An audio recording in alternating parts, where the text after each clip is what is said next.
Assalomu alaykum aziz muxlislar, kanalimizga xush kelibsiz. Bugun dasturimizda tezkor xabar. Afg'onlar O'zbekiston chegarasini kesib o'tishning ayyorona yo'lini o'ylab topishdi. Qashqadaryolik ayol tungi klublarda o'ynashga rozilik bermagach, eri uning sochini qirib tashlagani haqida video murojaat qildi. Shavkat Mirziyoyev Asakadagi avtomobil zavodi hech qachon O'zbekiston xalqiga foyda keltirmaganini aytdi.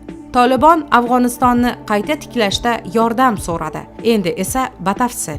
Qashqadaryo viloyatining Qarshi shahrida yashovchi Marjona Rozmonova eri tomonidan tahqirlanganini, tungi klublarda o'ynashga rozilik bermagach, eri uning sochini qirib tashlaganini aytib video murojaat yo'lladi. Birozdan so'ng esa xato qilganini aytib xalqdan uzr so'radi. Daryo muxbiri voqealar tafsilotini o'rganishga harakat qildi. 2019-yil 17-aprel kuni Rustam Usmonov ismli fuqaroga turmushga chiqqandim. Erim turmushimiz davomida menga ko'p zulm o'tkazgan, ammo hech qayerga murojaat qilmaganman. Oqibatda mana shunday ahvolda qoldim. U meni tahqirlab ustimdan kuldi. Homiladorman. Qolaversa, qo'limda 1,5 yoshli qizim bor. Hozirda momomning uyida yashayapman. Erim sochimni olib meni tahqirlashiga sabab u meni tungi klublarda o'ynatib pul qilishimni istadi. Ammo men erimga qizimiz katta bo'layapti. Tungi klublarda o'ynab yurishga uyalayapman.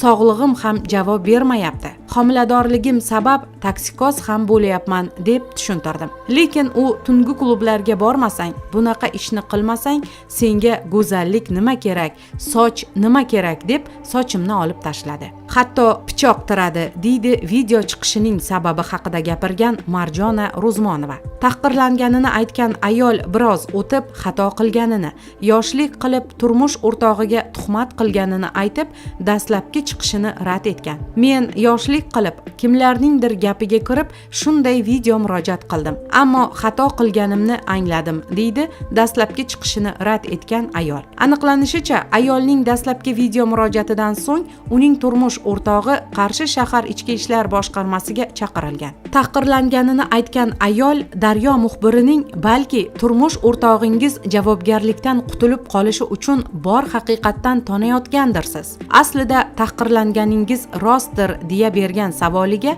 aslida erim meni avvalgi yengil-yelpi hayotimdan qaytarishga uringani uchun shunday qildi. Men esa unga shu yo'l bilan ko'rsatib qo'yishni istadim va xato qilganimni bildim, deya javob berdi. Marjona Rozmonovaning turmush o'rtog'iga ko'ra, xotini turmushidan avval tungi klublarda ishlagan. Ularning tanishishi ham tungi klublarda bo'lgan. Xotini menga turmushga chiqishdan avval tungi klublarda o'yinchilik qilgan. Bizning tanishishimiz ham tungi klublarda bo'lgan. To'ydan keyin ham u o'sha hayotini qumsadi. Tungi klublarda o'yin kulgu qilib yurishni istadi. Men buni rad etdim. Ammo qanaqadir bahonalar topib, tungi klublarga borib kelishni odat qildi. So'ngra imkonsizlik sabab ruxsat berdim. Ammo faqat o'zimizning restoranda raqsga tushasan deya talab qo'ydim. U esa bunga ko'nmadi. Shunda u bilan kelishib sochini olib tashlashimni, shunday qilsam bu ishni yig'ishtirishini aytdim. U ham rozi bo'ldi. Ammo keyin kimlarningdir gapi bilan bu gapidan qaytdi va menga tuhmat qilib video chiqish qildi, deydi jabrlanganini aytgan ayolning turmush o'rtog'i. Ma'lum bo'lishicha, erining taqiqloviga qarshilik bildirgan ayol hafta 10 kunlab uyidan qochib ketadigan odat chiqargan. Oxirgi marotaba bir hafta yo'qolib ketdi. Qizim ham mening qo'limda qoldi. Juda ham qiynaldik. Shu sabab bu yo'lni ma'qul ko'rib, uni yengil-yelpi hayotdan qaytarishga urindim. Sochi yo'q bo'lsa, ko'chaga chiqa olmaydi. Uyda o'tirishga majbur bo'ladi deb o'yladim. To'g'ri, xato qildim bunday qilib, ammo u yonimda qolishi uchun shunday qildim, deydi qilmishiga izoh bergan erkak. Daryo muxbiri bilan suhbatlashgan xotinning ma'lum qilishicha, ular bugungi kunda birga yashamoqda. Har ikkisi ham xatosini anglab yetgan va birga yashashga qaror qilgan. Afg'oniston fuqarolari O'zbekiston hududidan 3-davlatga uchish uchun avia chipta sotib olib, undan chegarani kesib o'tishda foydalanmoqda, deya xabar beradi Sputnik. Ma'lum qilinishicha, ushbu chiptalardan afg'onlarning barchasi ham foydalanmayapti. Nashr manbasining so'zlariga ko'ra, xarid qilingan chiptalarning aksariyati aviakassiyaga qaytarilmoqda va chegarani kesib o'tgan afg'onlar O'zbekiston hududida, asosan Termizda qolmoqda. Chegarani kesib o'tishning bu kabi ayyorona mexanizmi ko'paydi.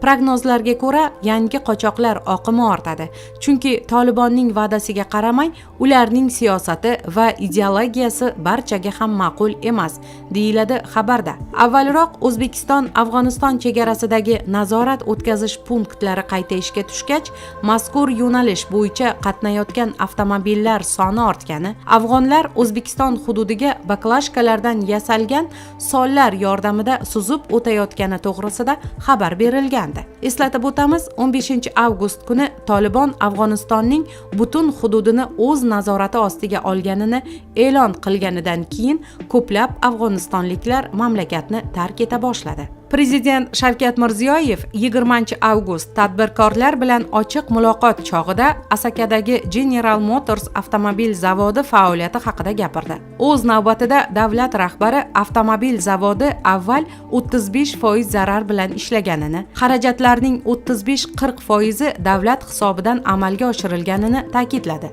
Biror marta mahsulotini foyda bilan ishlab chiqarmagan. Agar hozirgidek raqobat bo'lib, zavodni keng okeanga qo'yib yuborganimizda mashina soni ko'payar, ham arzon, ham raqobat bardosh bo'lardi, dedi u. Shavkat Mirziyoyev bu zavod uchun barcha imkoniyatlar, jumladan soliq imtiyozlari yaratilganiga qaramay, u hech qachon O'zbekiston xalqiga foyda keltirmaganini afsus bilan tan oldi. Eksportga yuborgan mashinamizni ichki bozorga nisbatan 30-40% arzonroq qilib sotar edik. Chegaradan o'tkazib qo'yar edikda, eksport qilyapmiz deb g'uddayar edik. U eksport emas, balo edi, dedi Shavkat Mirziyoyev. Prezidentning ta'kidlashicha, endi raqobat muhitini shakllantirish natijasida zavod o'z faoliyatini tubdan qayta ko'rib chiqishi kerak bo'ladi. Andijon mashina zavodi 3-4 yildan keyin bizga kerak ham emas. Nimaga desangiz, mana Toshkent viloyatida, Namanganda ochilyapti. Jizzaxda hech kim tasavvur qilmagan 2-3 ta zavod ochyapmiz. Shuning uchun biz Andijon zavodini ko'rsatganimizda ham faqat rasmini ko'rsatar edik. Binosi chiroyli edi, ichi iqtisodiyoti ma'qul emas edi, dedi davlat rahbari. Tolibon harakatining Qatardagi siyosiy idorasi vakili Muhammad Suhayl Shohin chet mamlakatlarga Afg'onistonni tiklashda va uning tabiiy resurslarini qazib olishda qatnashishni taklif qildi. Uning so'zlariga ko'ra, bu taklif barcha mamlakatlarga tegishli. Biz endigina urush va vayronagarchiliklar bosqichidan chiqib, yangi davrga kirdik. Bunda Afg'oniston xalqiga boshqa mamlakatlarning yordami zarur bo'ladi.